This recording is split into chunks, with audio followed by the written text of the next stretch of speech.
of Spinning Pinwheels by K. Ramesh.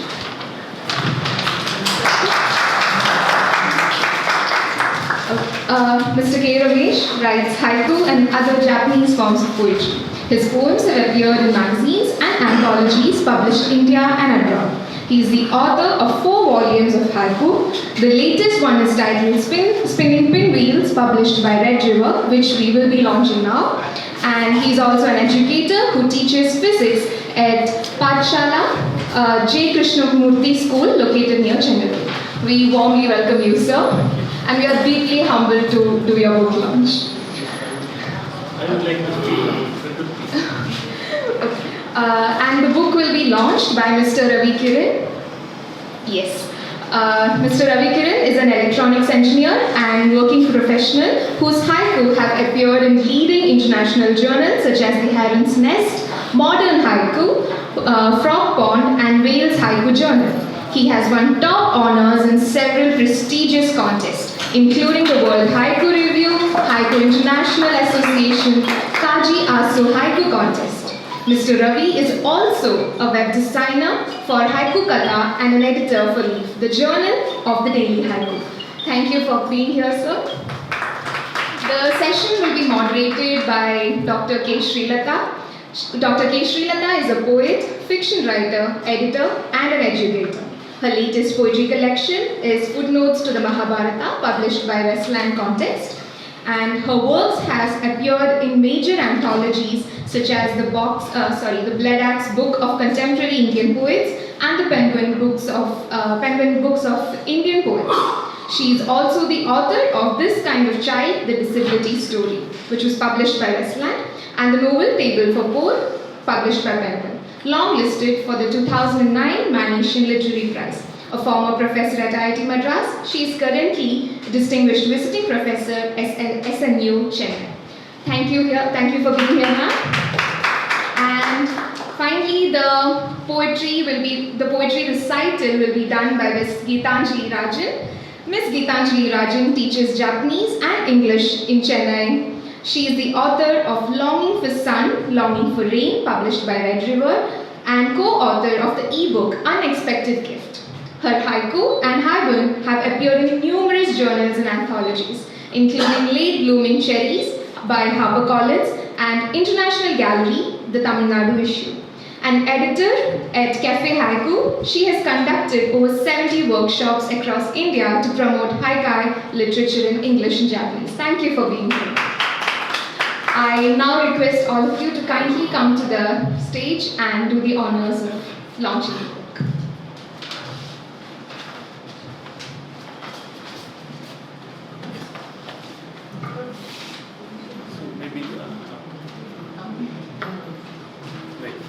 So before I hand over this book to Mr. Ravi Kiran, I would like to say something about Prakriti Foundation, my connection with Prakriti Foundation. So if you are in a school, you get a lot of calls. So I have been in touch with them for a long time. I think all my books have been launched by Prakriti, except the first one which happened in the Oxford bookstore. But all the other books which were published were actually launched by Prakriti, and I'm very grateful to Prakriti Foundation, and I'm grateful to Ranbir, who has always supported me in all these literary endeavor which I have had. So many thanks to Prakriti Foundation, and very happy to be here again. It's a very familiar place. In fact, 2014 I remember gathering out there, and we had a book launch, and again later I had a book launch here in the same room. So very happy to be part of the Prakriti Foundation. In fact, in 2007 they started a poetry festival. So I think that time I was part of the poetry festival. I went around to many schools and institutions, and I read poetry. So I remember I have very fond memories of all these things. So I'm really very happy to be here, and I'm grateful to Prakriti Foundation. Thank you. So with that, I would like to hand over this copy to Mr. Ravi Kiran. He is my favorite haiku poets. I've been reading one of the favorite haiku poets. I've been reading his work. Even though I've been writing for a long time, his poems come alive, and when I read, I get carried, carried to the place, as they say. Haiku is a wordless poem, and every time when I read his poems, I get transported. So there is there is such beauty, and they are sublime. So I thought it would be good to have him here to launch this book, and I wrote to him, and that's how we are here now. So thank you, Mr. Ravi Kiran, for this. Over to you.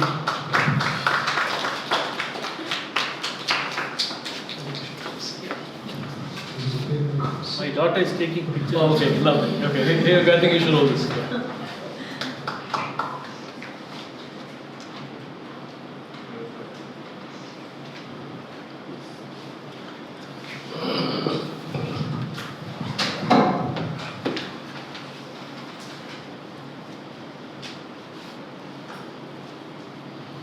Good evening, friends. It's such a joy and privilege to be with all of you this evening, and I would like to thank the Prakriti Foundation and also my good friend Ramesh for giving me this privilege. Okay, I will not need that now. Right, I'm here to share a few thoughts about haiku in general before I come to Ramesh and also the book. Haiku, as we all know, is a Japanese short form poetry. And this was started actually a few centuries ago, and the person credited to have started haiku as a poetry form is the Japanese master Matsuo Basho. In the centuries that followed after Basho started haiku, there are other Japanese masters, notably Yosabu Son, Kobayashi Isa, and also Masaoka Shiki, who have elevated haiku form to what it is. Possibly the most famous Japanese haiku that the world knows is the one written by Matsuo Basho, and it goes something like this: Furu Ikea Kawazu Tobikomu Mizuno Oto. Now, other than my learned friend Geetanjali and fellow poet, I'm not sure many of you would have got that, so let me explain and translate that into English for you. It simply means, into an old pond, a frog jumps in, the sound of water. Yeah, that's Basho. Yeah. Into an old pond, a frog jumps in, the sound of water. Now, English language haiku is about a century old, and it continues to keep evolving. And yes, it is a tercet, most of the time written in 3 lines, but on rare occasion even written in a single line.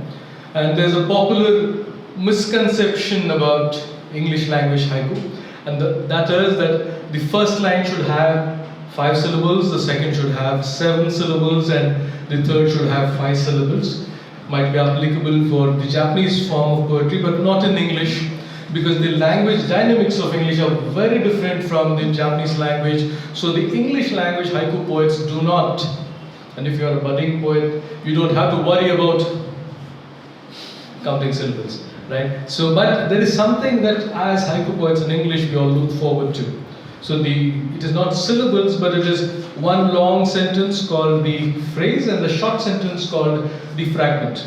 It is when these two seemingly innocent sentences come together, juxtaposed, is when magic happens. To put it in perspective, imagine this: 2 gases, 2 molecules of hydrogen and 1 molecule of oxygen come together, and voila, magic of a liquid coming into existence called water. Now, haiku is something like that. So you need to have a long sentence or a short sentence, or the order can be reversed as well. But that is basically how a haiku happens. Now, haiku is not new to India. In India, we had eminent poets like Rabindranath Tagore writing haiku in Bengali, and also our own Subramanya Bharati writing haiku in Tamil in his day and time. So this has been something that's been going on for quite some time. It is said that poetry is the food for the soul, right? So it might be very tempting to think of haiku as snacks for the soul. But do not be deceived. Despite their short size, there is so much in haiku in just the 3 lines. You should actually see, the commentaries that are written about haiku and the winning contests and things like that. And I've seen people write pages on one single haiku, the very innocent-looking 3-line haiku, and that is typically what it is. So that is how haiku have evolved, and so one of my haiku poets have said this in Hindi. Parvaiya, Hindi la peslam, one sentence da. Adukapram Tamil la translate pannuvom. So the Hindi sentence was Chota packet bada namaka. Right? Yeah. So for those of you who didn't follow that, here's the Tamil translation. Chiriya packet, valiya, vedippu. Right? So that's what haiku is all about. Right? So that's how haiku goes. And coming to my good friend Ramesh, I would like to say that he's one of the few poets that I really admire, because when I read his works and I read the ones written by the Japanese masters, it is basically, actually we say, there are 4 lines in haiku. The 3 lines are the poem and the 4th line is the poet's name. So remove the 4th line and someone tells me this was written by a Japanese master, and I believe. So that is how close, in terms of simplicity, in terms of capturing the ordinary things in life, is what Ramesh's poems are all about. And that is the reason why I appreciate his poetry. And it's also easy to imagine why he writes this kind of poetry, because if you see his mental conditioning, and most of you know that he works for J Krishnamurti Foundation, and we just had a brief introduction about that. If you actually see the speaker, as J Krishnamurti sir preferred to be known as, often spoke about self-awareness, right? And when that self-awareness develops in an individual, it's easy to become what the Japanese masters have called as mindfulness. The things that are around, we keep passing them.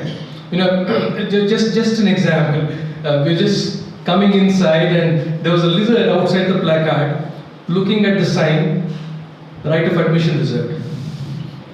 You take a lizard, there's nothing there. Right of admission reserved, there's nothing there. Put the 2 of them, the lizard is looking at it.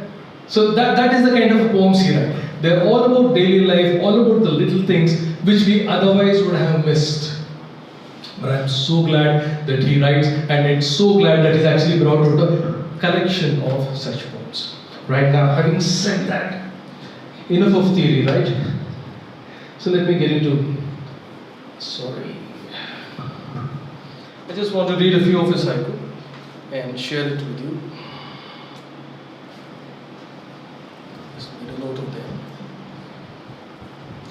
So here are a few haiku that I wanted to share and say how all these principles that I spoke of are actually applied in the haiku of his book. The first one, firefly between 2 glows.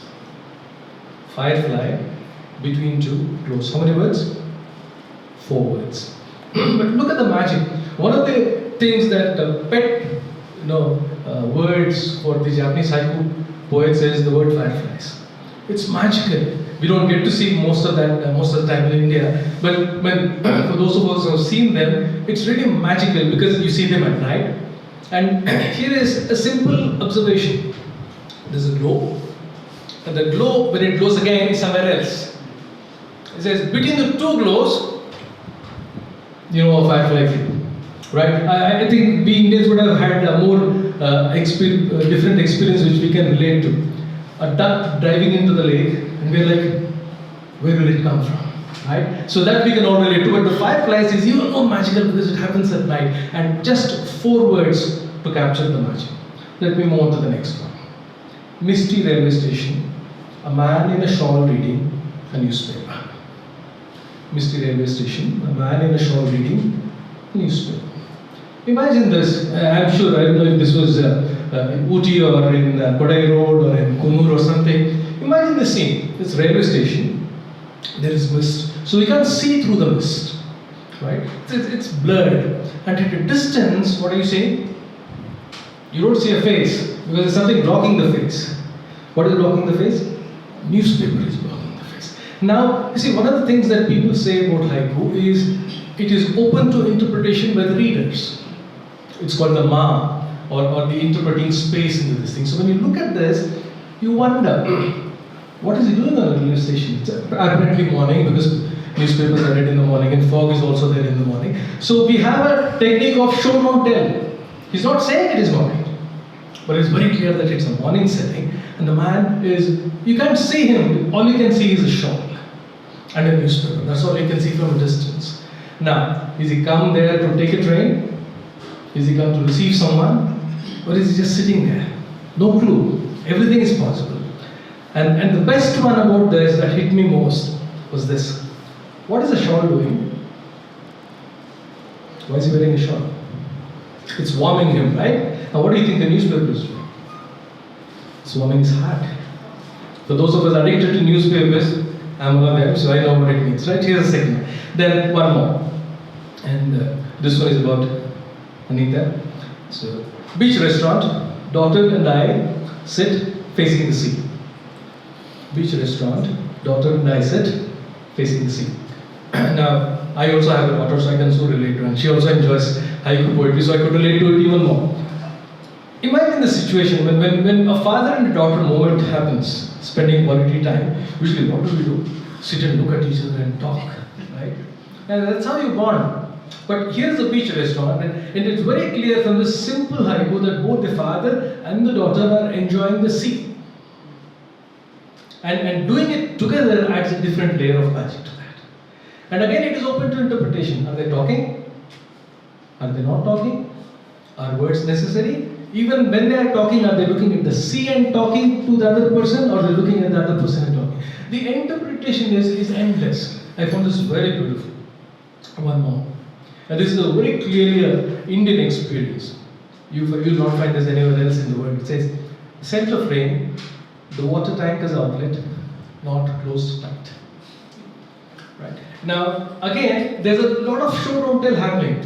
When do you think water tankers move around in India? Which season? Summer, isn't it? So he's clearly doing a show don't tell of summer. And on a summer this thing, there's a water tanker passing. How do you think the roads are, the asphalt is? Hot, isn't it? So in such a scenario, someone is not closed it properly. Maybe after it is unloaded and there's still something left and he's in a hurry to refill and go, and it's going. And water is dripping onto this thing. The English word for this is petrichor. So the smell of rain. It's actually not rain, but when water falls on a hot road, it brings you memories and possibly a desperate longing for the rainy season, which will quickly follow to this thing. So much emotion formed in just one single haiku. One more. Waiting for the storks to cross the red sun, camera and I. Waiting for the storks to cross the red sun, camera and I. Now, one of the things we have in common besides haiku is photography. I used to be a photographer, so I can so relate to this. Now, he does not say it is setting sun. He says it is red sun. So, red sun is typically a setting sun. So, when the sun sets, if you try photographing a setting sun, it's a very tricky thing because sun is setting fast. The pace is, and as the sun is setting fast, there's a flock of storks passing. Now, it is pure luck if they pass the sun. Will they pass the sun? Will they take another route? Will they fly too high? No clue. And in that desperate moment, he's waiting, and I'm sure they passed. I'm sure there's a photograph as a testimony somewhere. And that is when one has to click it, rightly focus, and that's when the magic happens. See the tension? One of the hallmarks of an excellent haiku is unresolved tension. It just says that the camera and I are waiting. What happened after that? No clue. But I'm hoping it is a happy ending. Right? Here is the next one. Daybreak.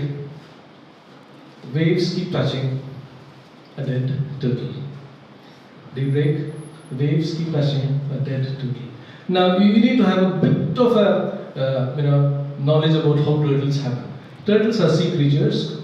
They don't come out to the beaches just like that. They come only once a year for one purpose. We have a lot of turtle nesting sites here. So they come basically to lay their eggs. And if you know that this thing, they drill, they dig the sand, lay it, cover it with sand and go back. And they do this every year till their lifetime.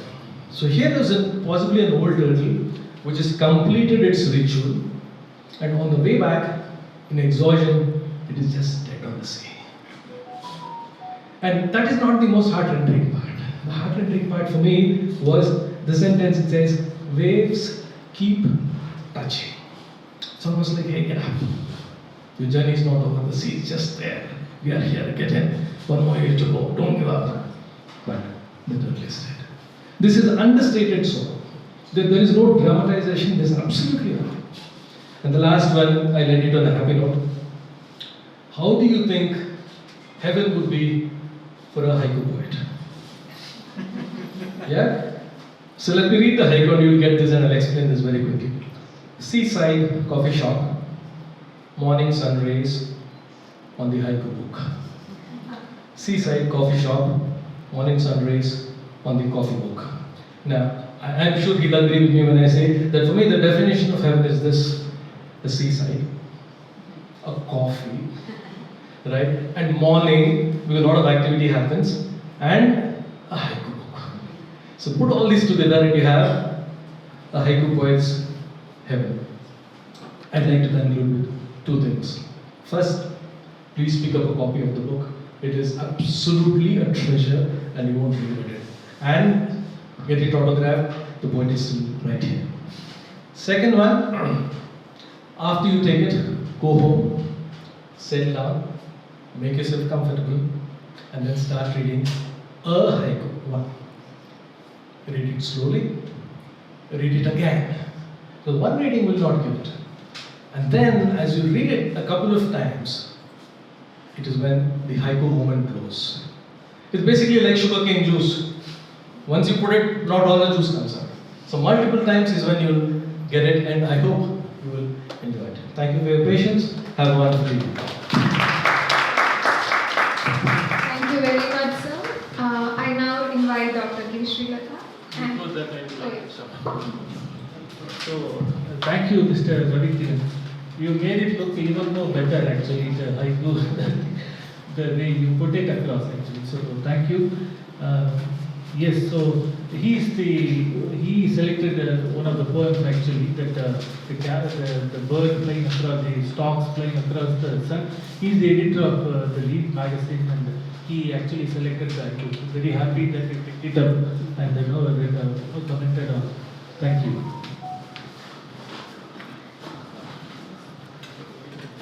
Yes, so good evening and hello once again. I think Mr. Ravi Kiran spoke of most of the things that I had in mind. I'm so sorry. No, that's all right. It's always really a pleasure listening to you and speak about the haiku. So let me begin with this, Ramesh. So in his foreword to your book, Robert Ashby writes, I'm quoting, I turn to the haiku of K. Ramesh whenever I find myself lost in the selective tunneling. Oh, this one on? Yes. So he says, I turn to the haiku of K. Ramesh whenever I find myself lost in the selective tunneling of thinking and doing. His words are still points, carvings of simplicity, words eager to be transformed into wideness. So would you say that haiku is the art of unlearning rather than of learning, of shedding the self, shedding the intellect, rather than building it up as is the general direction in which we all move? And if that is the case, I really feel that it has a very important central place in what we call education, right? So does it offer another sort of education that is necessary, maybe urgently needed? You're an educator yourself, so just to sort of not do rather than to rush around in this frenzy of busyness as we're all doing. Also an argument against maybe hyper-productivity and maybe even a profound healing. Right. So, see, one thing happens, like we get trained in writing, like over a period of time we write a lot of haiku, and at some point we may think we can write haiku, that sense will grow. But the point is, I think unless we look at things afresh every time, it is not it is not based on certain knowledge, construct of the thoughts and putting things together. It has to be a moment which strikes you, which strikes you as important, and you look at it and there is a mild recognition of there is a recognition of that moment actually. So that openness is very important. So if one feels that one has achieved as a haiku poet after writing mini haiku, it's not going to work. Because if I'm loaded with all these thoughts and ideas about myself, I'm not going to write a haiku. It may appear to be good, but it will not really make people know that sense of wonder will not be there. So it's not a contrived thing, which is possible, and it may work also.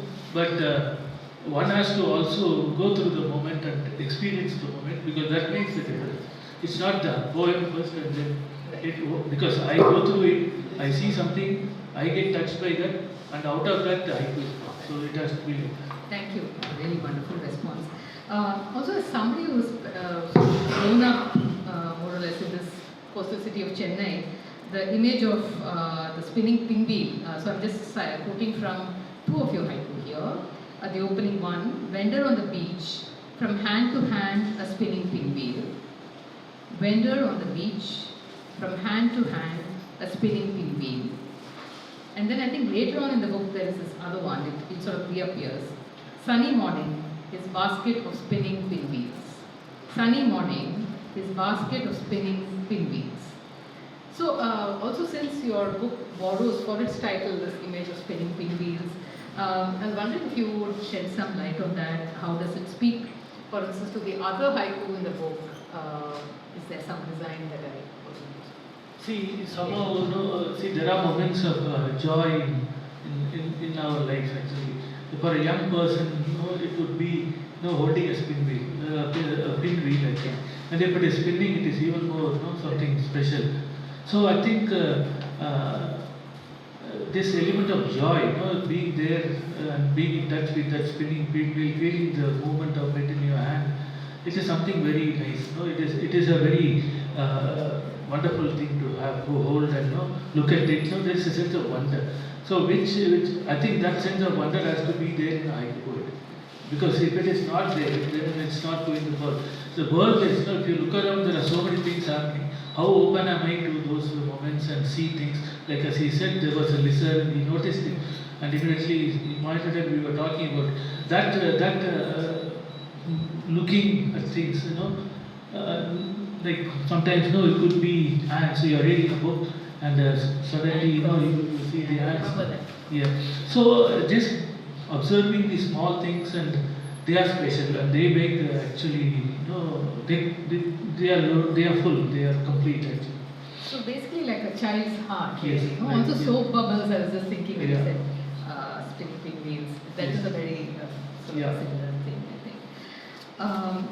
So I'm going to sort of give in to this temptation of reading out two of my favorite haiku from your collection, if I may. Morning cricket, a lapwing takes off from the outfield. Morning cricket, a lapwing takes off from the outfield. This other one. Afternoon breeze, ants pause to shift the insect's wing. Afternoon breeze, ants pause to shift the insect's wing. Shimmering heat, the throb in the egret's neck. Shimmering heat, the throb in the egret's neck. And this one more. Paling evening light, the munia returns with a grass blade. Yeah. So the firefly one, Mr. Ravikiran had already read out. But I just found these, I made a note of this. So in the first, the one about morning cricket, that one, I of course read cricket in two ways, as the game and as the insect. And I wondered if you meant to evoke both, or is it just lovely happenstance? Yeah, So, it is. I'm referring to the cricket game. Yeah. And I've been a cricket player all my life. I think from the age of 3 I've been playing cricket. So when you play cricket, it is not only the game. Sometimes you look around. Sometimes I play in the outskirts in villages and all. So many things are there, the hills, and the clouds, and the grass. So there is I think other games not giving that opportunity, but cricket gives a lot of opportunity to look around things and yeah. And also that, I mean, I think again, Srilata spoke about this, that level of detail in the observation, not many people would pause to look at ants. I mean, in anything you would sort of want to, most people would want to crush those ants, get rid of them, maybe put some pesticide or whatever it is. Leave alone looking at ants that are pausing to shift the insect's weight. So I found that a very lovely, delicate image. And also that throb in the egret's neck, the image of the firefly between two blows, the munya returning with the glass blade, the grass blade. Not everybody pauses to look, or if they do, maybe they remain sort of blind to the richness in front of them. So clearly looking and pausing are part of your poetic practice, and I think others have spoken of this also. But for the uninitiated, how does one turn from this mindlessness, to this mode of being, to pausing, to looking, to actually, it's like clicking a photograph of that moment. Right. So I think this is kind of connected to my what do you call it, like my not interest, I would say, my connect with Krishnamurti actually. So I have been reading Krishnamurti, and he talks about nature, and I've been inspired by his writing, especially on nature. Some of his notebooks, books have reference to nature, his experience, and things like that, which are very, very unique. Every time you read, it's fresh. There's a quality of freshness in the writing. So I would say that I'm not really. I do miss a lot of moments even now. Sometimes I feel I live on the surface because I live in my mind. So because I'm not really looking at things outside. I kind of brood on what is happening in my life, always moving into the past or the present. I'm not simply there. So, but there are moments when I'm there fully, and those moments I observe. But there are many moments which are gone, which I don't connect with things around me. And I think to me, haiku is a kind of an indicator that I'm kind of leading a shallow life or a different kind of a life. Because if I don't write haiku for a period of time, it's a clear indication that I'm living on the surface. I'm not looking around, which is quite possible because you get carried away by your things and routines. And so again, you have to wake up and say, like Krishnamurti says, you can start anytime. You begin now. So again, you look around things and you become interested in things around you, like that. Right. So, was there any point in your life when it was some sort of a daily practice? I mean, I think all of us who write, there are always gaps. There may be many months may pass or a year may pass before you once again pick up your pen and write. And life gets in the way. But was there ever a time when you were able to actually do this daily? I mean, just as practice or as discipline or whatever. So daily practice, I never attempted to do that actually. But I know for a period of time, if I have not written, that's something I need to look at. It becomes an act of meditation. Again, I go back to that. So I feel maybe there is a need to be in touch with things around me in that way. Right. I was also thinking of some of the haiku in the book that speak of your hometown. I just want to read a couple. Hometown, waking up to the thud of the pail again. Hometown, waking up to the thud of the pail again. This other one, homecoming, I get off the auto to walk the last stretch. Homecoming, I get off the auto to walk the last stretch. And this one, which I thought is, I guess this is what homecoming feels like. Homecoming, that tailor at the bend of the road. Homecoming, that tailor at the bend of the road. So I was wondering if you would like to say something about. So sometimes we take things for granted. You see a tailor over a period of time, 30 years, 20 years, and he is there, and sometimes after a gap of time when you come and you see the tailor there, there is a sense of okay, he is still like the connect is there. I feel he is there, and so immediately I feel there's a sense of joy, something in you that says okay, good to see him there again. So that is there. About homecoming, the third and all, like it goes back to my visit to Kerala when I was young. So basically from Thalassery, like I was born in Trichy, but basically from Kerala. So every vacation we would go there, and it was a magical place, Kerala, with all these nature around and water bodies and butterflies and paradise flycatchers. So it like always wide-eyed and looking at things around. So I think this sound of you are, I think you are from, I don't know which part of I'm a city person. From Chennai. So I was just really feeling envious when you spoke about it. I'm hard not to look envious. Some of them will connect. I will talk about that. Yes. So behind the house you have the well, and you hear the bucket hitting the water, and immediately that it has a certain you connect with that sound, and that is like. Well, the closest for me is coming to Amravati and finding the doklas and the points. So I have to be content with that. But yeah.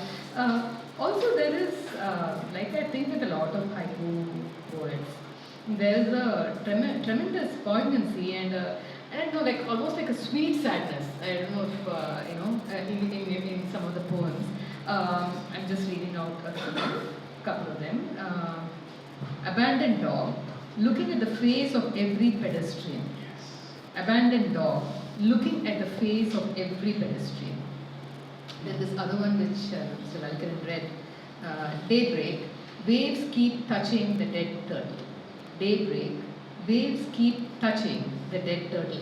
I think there was another one which I forgot to note down, something about a rainy day and the old weather not being there, unlike the tailor at the bend of the road, some absence and so on. But so it's one thing, like it's such a quiet sadness. It's not sort of chest beating and saying the world has come to an end or any of that. But there is that beauty in it, and there's beauty in that brokenness, in that sadness. So would you say that that's also one of the marks of a good haiku, or of a cornerstone of the haiku? See, in haiku we don't try to express our feelings directly, so that is one important thing I think we all know. So, but then we see certain things, and we need to also talk about that or share that. Like I see the turtles. I recently went to the beach and I saw many dead turtles there. It's troubling because these trawlers and other things come and they cut the turtle and they die. So the sadness is there, but it's not openly stated that you feel sad, you feel upset about that, and that is there.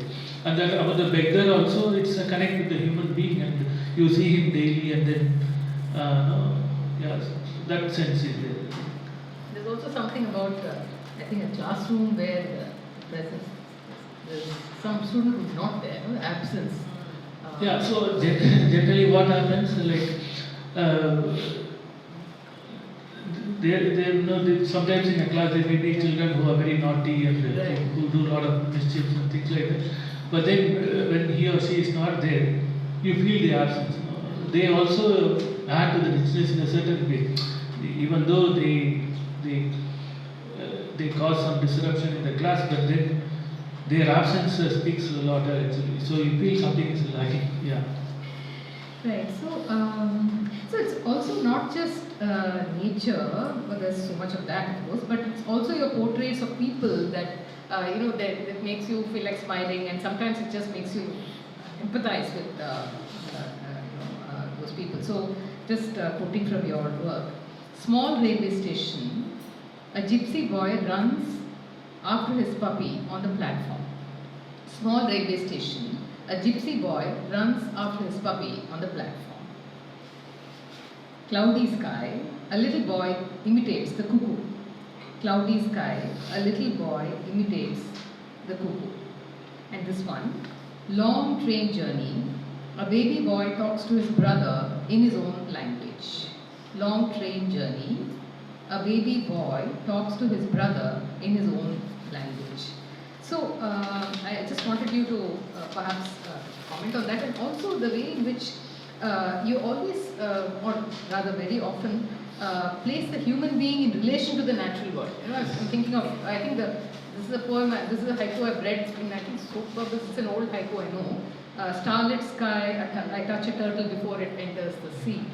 I think Geetanjali has introduced me to it. I use that haiku. She's used it for all the workshops, so this is stuck in my head and I'm happy to see it again here. Starlit sky, I touch a turtle before it enters the sea. So there is an I, there's a human, there's a person who's touching the turtle. And this one, which Mr. Ravikiran, or you spoke of, I think, turning the page, I turn it back again, a little ant. Red butterfly, a little girl switches off the classroom fans. You know? So there's always that, often that human being and there is nature, and they're not separate, they're just sort of connected in that web. Do you like to say a little more? Yes, so like this, the classroom thing, know that children are sensitive. I mean, they know that if the fans are on, the butterfly will get affected by that. So immediately you see one or two children running and putting out the fan. So I think they are sensitive. So it is something which you see and you feel that yes. So there is an innate sensitivity in them, and they respect the life around and they speak about that.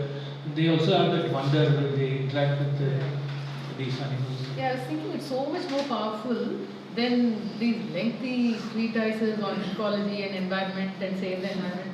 All of that, like just reading this, you feel like no, you don't want anything bad to happen to the turtle or the butterfly or the ant. I mean, So I think it's a very powerful way. It's just 3 lines, but it does so much. So yeah, just a thought. So there's also this haiku about the art of the haiku. The glide of herons. I remove a word from the haiku. so I just thought it is like it's a reflection. Yeah, of so like the form, like it has to be really tight, no extra word, no.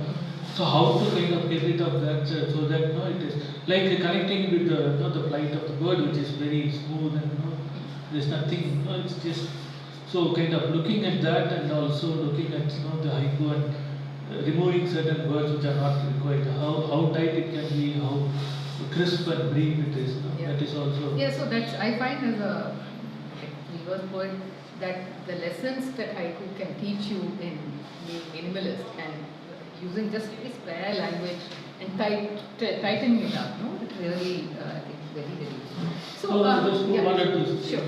So sometimes when I read some of these poets, or they like I read earlier Robert's piece, an American poet.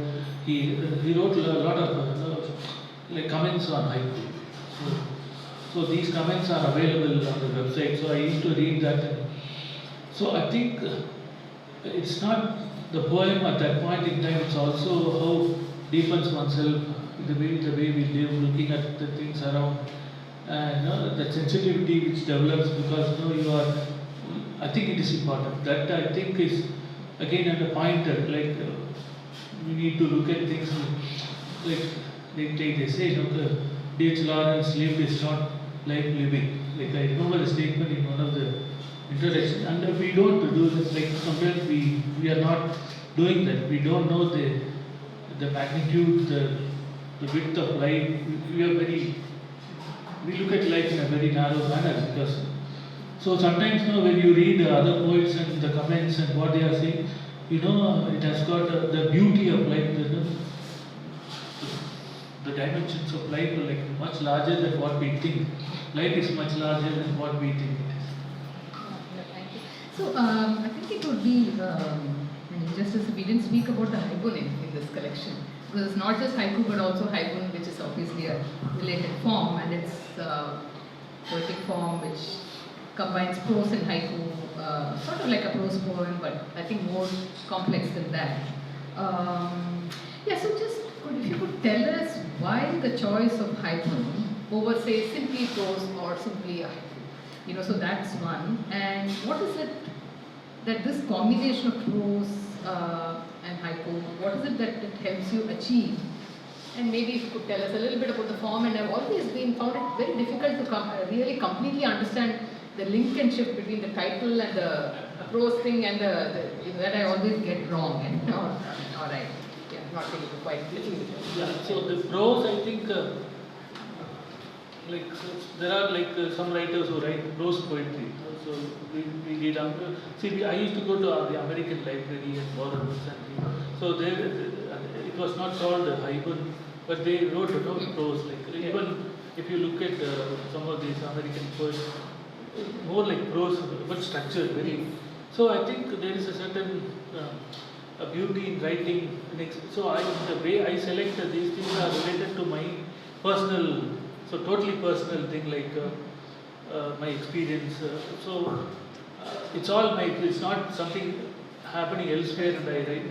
So the prose helps in going little more, feeling flexible about the experience, but still being tight and writing about it. And then this link, the connect with the haiku is something which I'm also learning. It's not, it's quite complex actually. So yeah. So I'm wondering whether you could read to us these couple of haikus that really, they're all amazing, but this one, instead of a second-hand card one, and Lost, the haiku title Lost, which is a very beautiful snapshot of the nervousness of a teacher in a new, unfamiliar school. And sometimes even if you're used to that school or college or wherever you teach, sometimes when you go in, even now I feel that, though I've been teaching for years, go in and face a new class or a new batch. You don't know a single person there. They're all strangers. It's a sea of, and then you're nervous. There is a nervousness. I thought it's so beautiful for that. And also, another one called Waiting, in which the setting is of all the places an examination hall. And then of course, I'm not going to do the spoiler, but what that leads to, in the haiku. So if you could read, please. The first one is instead of a second-hand card. right.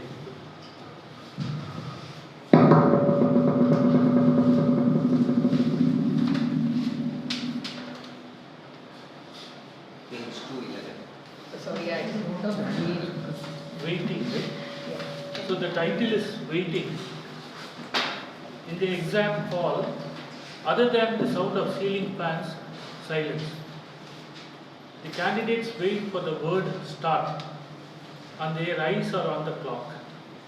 A few seconds, eternally long. Their faces say their heartbeats are not the usual. They wait. Outside the hall, a cattle egret stands still by the cow. In the exam hall, other than the sound of ceiling fans, silence. The candidates wait for the word start, and their eyes are on the clock. A few seconds eternally long. Their faces say their heartbeats are not the usual. They wait. Outside the hall, a cattle egret stands still by the curb. So I have been conducting a lot of exams. One of the worst things, yeah. So I think she's a student of Pathashaala, Navya. So she knows what I am talking about, and she would have also gone through that experience. Right. Also, instead of a second-hand card, yeah. So instead of a second-hand car, I bought an old camera. Walking on the pavement with the camera in hand, I stop at a point and take a picture of an endangered sparrow. I frame the snapshot and hang it on the wall. Years later, someone in the family might pull the frame out from other things in the attic, wipe the dust, see the sparrow again with a sense of awe. Empty nest, a piece of blue cloth deep in the hay. Empty nest, a piece of blue cloth deep in the hay. So, how the nest, the bird, sparrow, it's becoming an endangered species. It's not seen in the cities anymore. This sparrow, rarely you spot them. Even if you go to some villages now, you don't see them. But so it is in the that is the sense, like I'm talking about that actually in a sense. And the title, what is it doing there? Instead of a second-hand car. Yeah, the camera can capture moments, like because cars will come and go, and will become junk after some time. But these cameras can capture moments which probably would last for some more time and people can see. Lost? We lost. Yeah, but any other haiku that you would like to? Yeah, the haiku which I wrote recently, which is connected to my experience. I'm not going to read. I think it's too long. Yeah. It's called On the Road, and it is for my friend. So basically, I talk about it. So my friend, I used to work in the school. So I had a friend there called Vinay.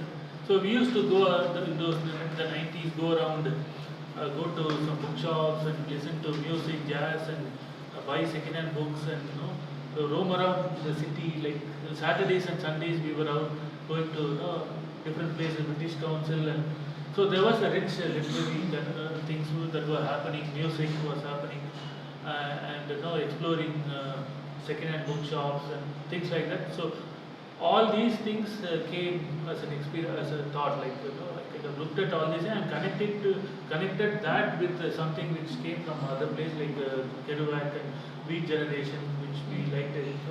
We liked reading those things and talk about these things. So that I think I was very happy that I could put it down in a form of poetry. I really liked the outcome of this. Probably it took so many years to kind of write that. Now I'll read it. Yeah, I think now we should. So on the road, there was a time when I lived somewhat like a hobo. I was not into drugs or alcohol or hopping in and out of long distance free trains like Kerouac did, but I was interested in literature, poetry and jazz. It was the era of cassette players and Walkmans, and I remember picking up albums of Thelonious Monk, John Coltrane and Dave Brubeck from music showrooms. Those days Landmark was there and we used to go and buy these Landmark So I also remember visiting the American Library, taking the 29C bus from Adyar to Nungambakam to borrow novels of American literature. Not far away from the library was a famous bookshop, Landmark, where I spent hours between the racks. It was in the library that I was introduced to the poetry of Gary Snyder. In the 90s, on Saturday mornings, you would find my friend and me cycling to the Sangeeta Hotel, where we would spend long hours discussing the works of Eduardo Galeano or Pablo Neruda over those hours. I introduced him to the Beat Generation, and he got hooked on immediately. He had a Mamiya C330 camera, a medium format camera, and was mindful of what to shoot, as each film roll had space only for 12 shots. Some evenings found us at the Morgan Factory outlet clothes shop near the legendary LIC building. After buying a couple of trousers with minor flaws, we would head to the Moore Market and Shiva bookstore located at the bend of Mount Road.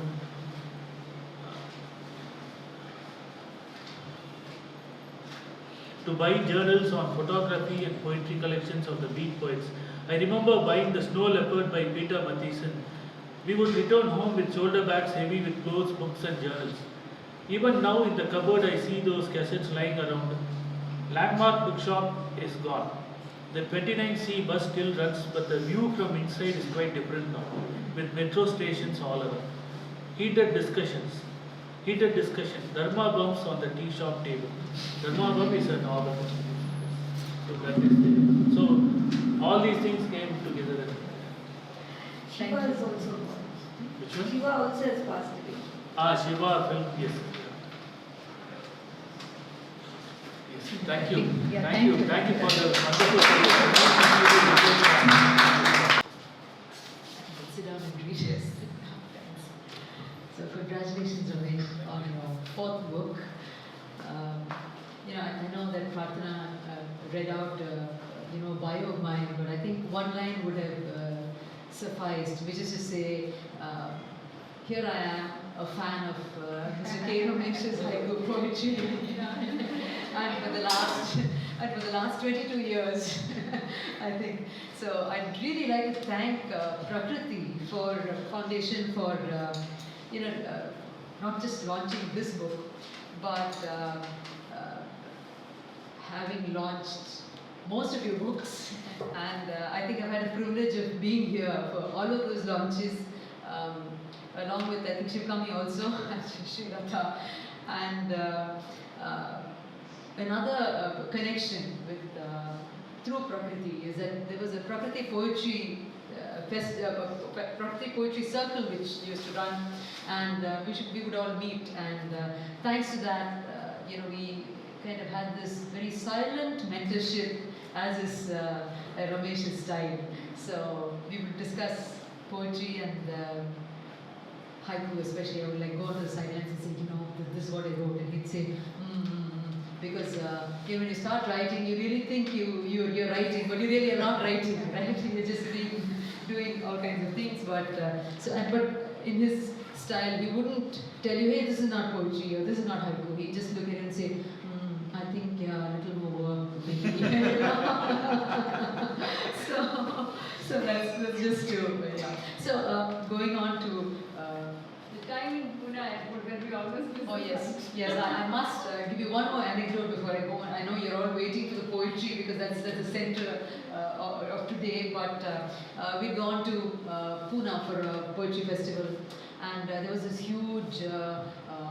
There's some kind of a dharna there, and so we were all sent out in the morning itself, about 3 hours ahead, because you can't get to the airport, otherwise you wouldn't catch the flight. So there was Vidya, there was of course Ramesh, and there's another poet, not the Srilata, but another Srilata, and myself, and we said, now what do we do for 3 hours, in this airport in Pune?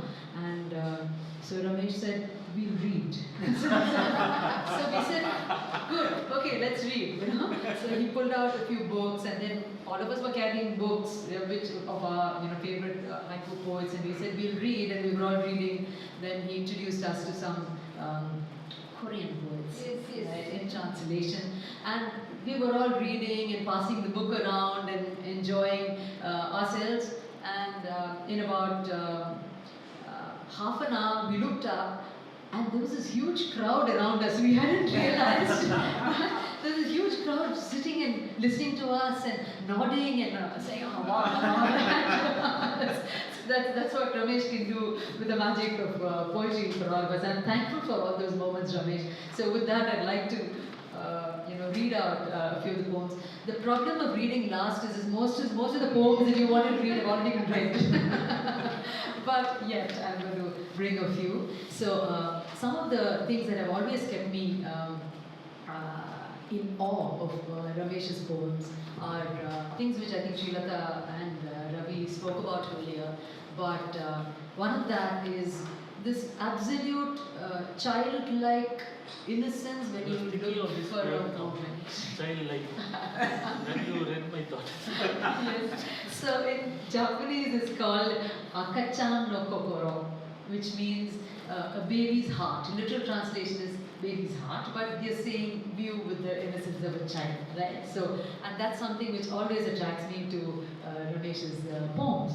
And I'd like to quote Robert Hirschfield, who's written the foreword.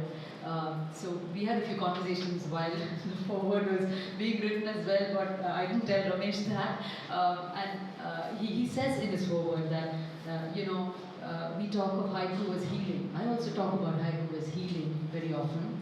But he says, Ramesh looks at it as a healed world, right? Because it's not the world that, it's not nature that needs healing. It's our consciousness that needs healing. Okay. So is what Robert says, and I thought that was rather lovely in the book. And one of the first voices in English of, I think we've all read William J. Higginson's book, and he says that poems can be written, haiku poems can be written from the here and now, which is what you've heard in all his poems. It can be written from memory, which he himself said, took years to distill. Very often it takes years to distill our memories, but it still is there as an ordinary moment. and you're able to capture it. And of course with imagination, but I think the third one you generally leave out because those of us who don't have the here and now, I think we need to rely a lot on imagination. But I think Ramesh has, by his work as well, he's been very blessed that he gets to journey, with his children, physically as well as, in his mind, I think, which lends for a lot of very rich haiku. So I'm just going to read. You can enjoy the senses, enjoy the creation and the what's called zoka or the creative force in nature, which is everything between birth and death, between spring and winter. Everything is there. So I'll start with winter haiku, which caught my attention. Winter morning. Winter morning. The farmer's sneeze startles the newborn calf. Winter morning. The farmer's sneeze startles the newborn calf. So here you have winter, which is an ending, but you have newborn calf there, which is, a sign of hope, I thought. A lot of hope in this haiku.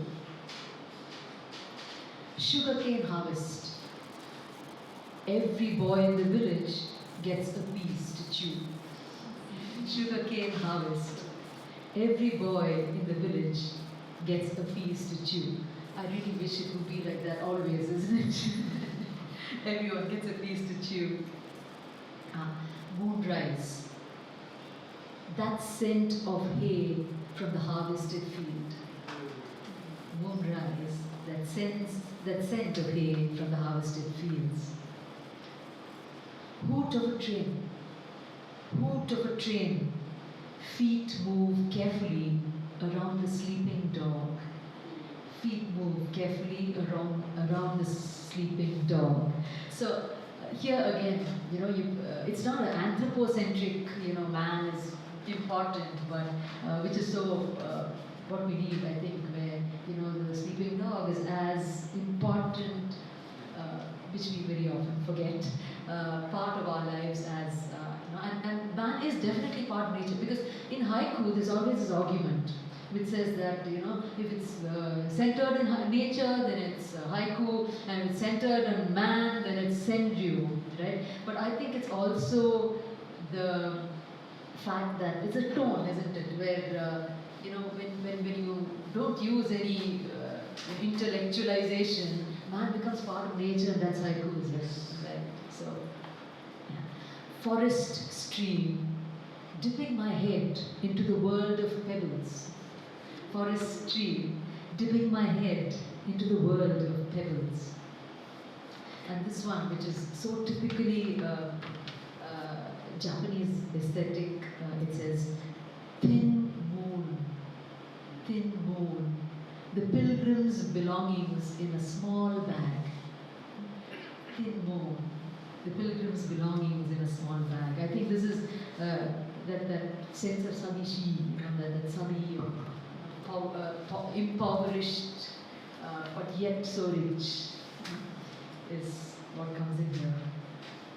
And then one from Czech. Rustle of palm leaves, fishermen play cards in the boat's shade. Rustle of palm leaves, fishermen play cards in the boat's shade. And another one from right to the center of Chennai. In the cart, the garbage heap taller than the street cleaner. The garbage heap taller than the street cleaner. So I think as part of Ramesh's trips to the mountains, there are quite a few wonderful haikus, so I've shared a few of those. Village in the mountains. A stray dog becomes our trek guide. I think the dog is also a very recurrent image in the haiku. Right? Rural school. A flock of ducks walk past the classroom. So, and I can just about imagine what happened in the class after that. That's where, like you said, you're not saying it, but I can, the eruptions in class. I'm sure you've been witnessed it. Yes. Spring morning, balloons cover the vendor's face. That spring morning, balloons cover the vendor's face. Long day. Okay, I have to warn you, this is about the lizard, and you have some very nice haiku about the lizard, right? Especially the one, I think one of the oldest, where the lizard drinks a dewdrop from a leaf. That's such a beautiful image. But this one is a newer one compared to that, I think. Long day, the lizard's hind leg stretched too far. Long day, the lizard's hind leg stretched too far. So haiku always have layers, right? So many layers. But the thing is, as a haiku, someone who's been writing haiku for almost 2 decades, I'd like to say how very often the intellectual kind of interferes, and you can't separate that. You just write something very clever, but luckily we kind of say, okay, this is too clever, and throw it off as well, right? Or just let it be wherever it is, right?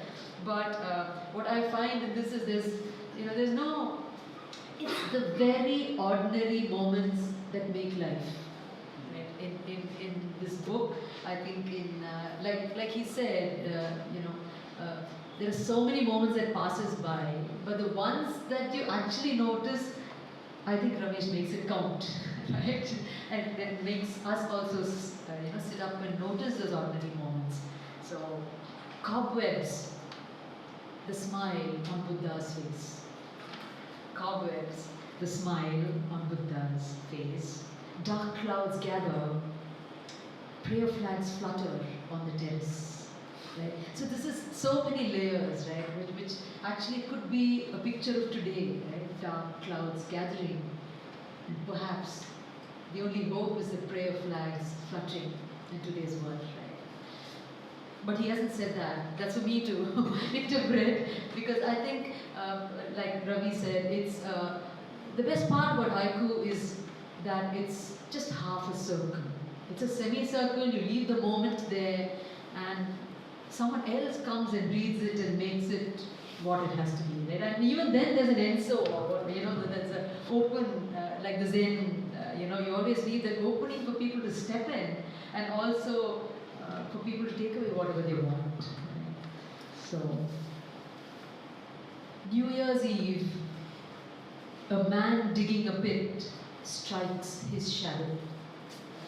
New Year's Eve, a man digging a pit strikes his shadow. Dawn, I come face to face with a mountain. Dawn, I come face to face with a mountain.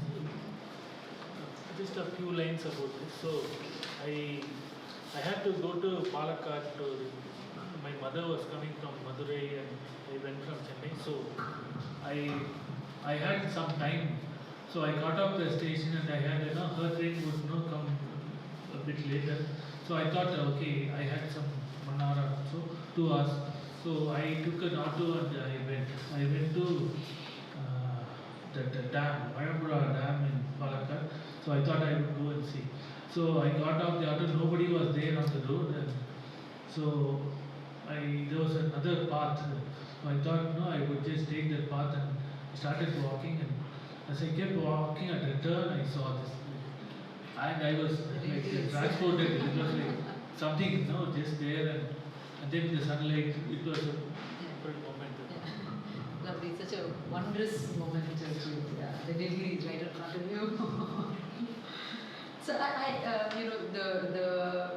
haiku which you read out, starlit sky. It has an ellipsis in the first line. Because the reason why I'm reading out the punctuation is because of the story that's going to come after this. Okay, so starlit sky, ellipsis. I touch a turtle before it enters the sea. Right? So I know that you've been involved with the Olive Ridley conservation movement from, I think, the days I met you itself in the beginning.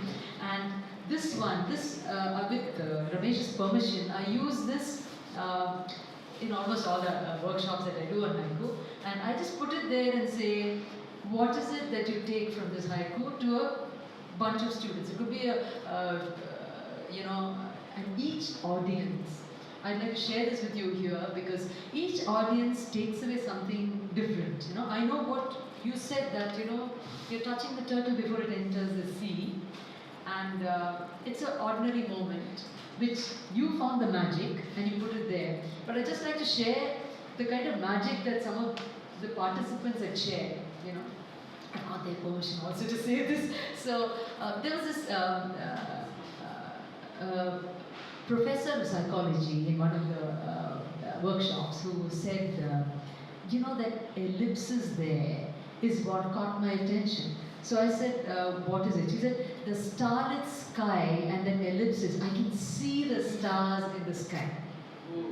So even the punctuation, right, is so important in a haiku. Like he said, he takes away a word, right, the previous haiku. So, and another student, an engineer, I think that was from CMI, who said that, here you have the sky and then you have the sea. The entire universe in one haiku, he said. Right? Because you're talking about the sea and you're talking about the sky, and the whole thing is there. Right? That was another. And the third thing, which most recent, which was just last semester in Vellore Institute, there was this boy who said, he read it and he was just sitting there, and I said, what, I mean, you're deep in thought, so what are you taking from this?